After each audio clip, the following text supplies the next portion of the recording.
You know what? Let's just go for a walk. Okay. Welcome to the Duality Gamecast, sponsored by Gladiator Games. Today's Battle Royale episode features Tokaido.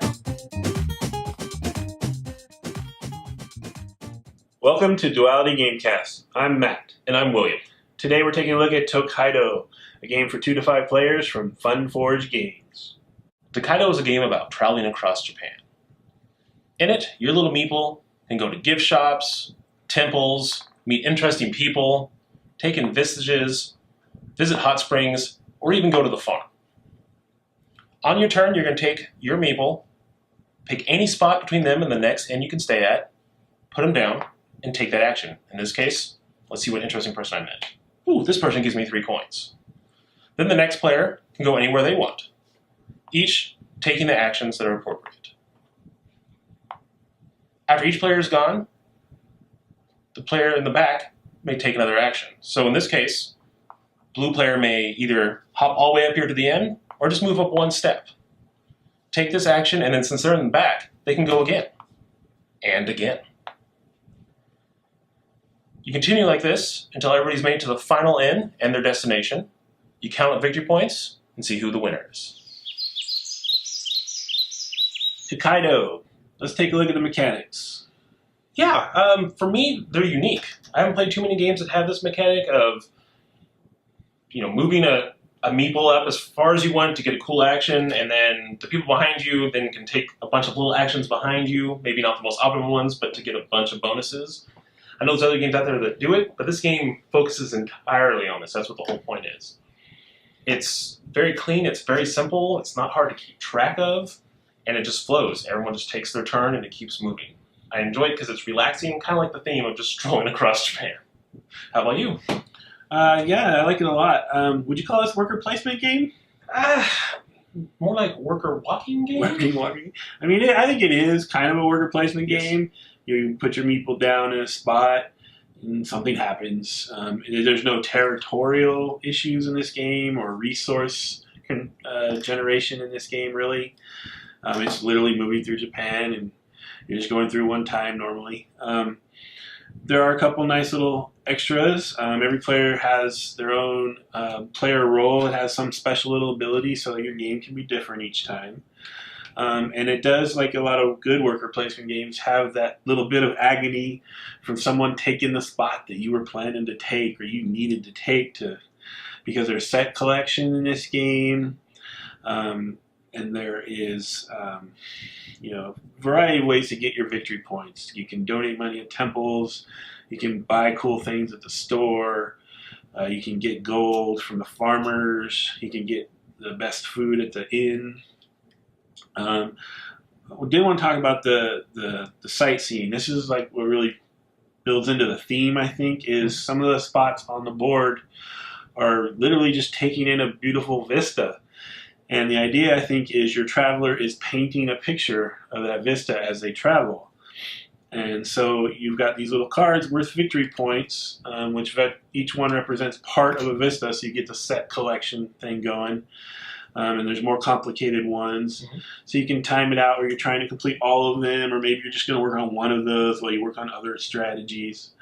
A lot of different little options for what comes off as kind of a minimalistic looking game. Yes. So I enjoy how it flows quite a bit.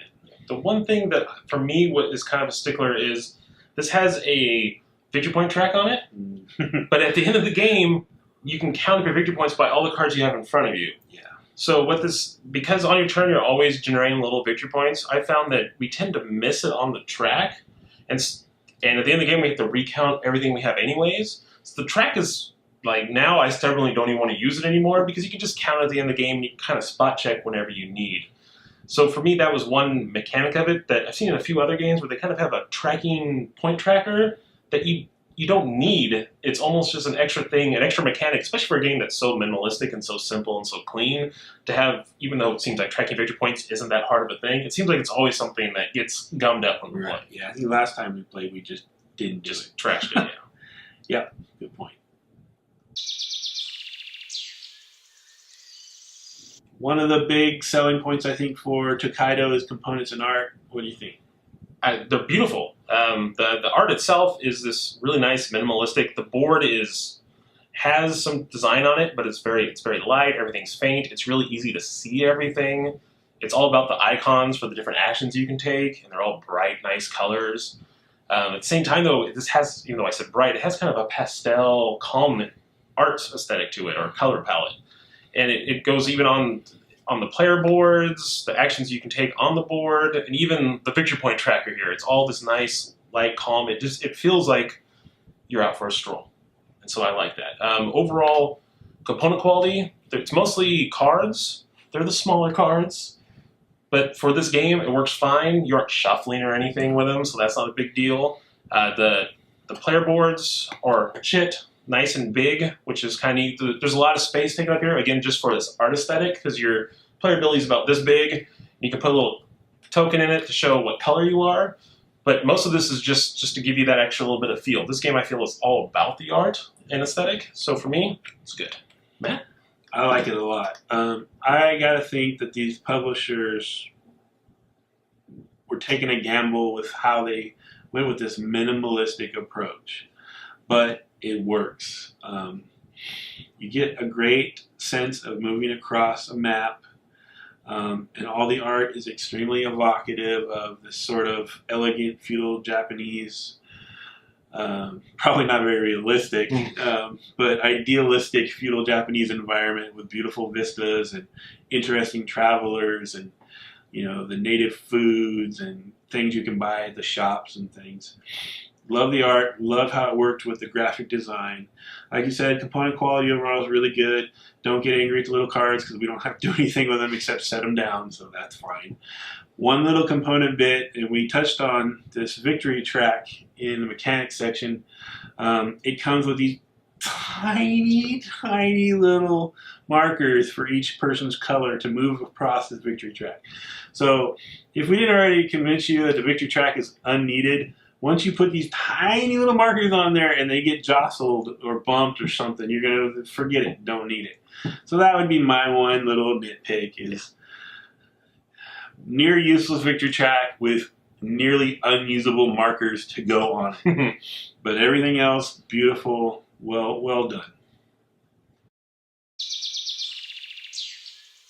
Okay, so Tokaido. For me, this is a love it. There's something about it that's just, even though there's a little bit of competition in it, you kind of go, don't go there. It still has this easy, calming feeling when you play it. And I can't think of a time when I wouldn't want to just sit down and play a game of it. So overall, love it.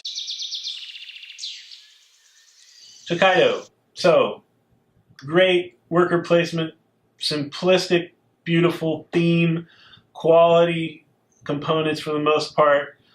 I gotta give this a love it. There are other games that are maybe deeper, longer lasting, so I'm probably not going to call this a must-buy for anybody, but it's a lot of fun. I will play it whenever it comes up, happily. Love it. Hey guys, thanks for watching this Battle Royale episode. If you'd like to subscribe, click on me, and thanks to all these people for helping us out. Start over. Welcome to the D&D world. Remember that video game that said that? Traveling through Japanese people game. I think I've seen that video, Matt.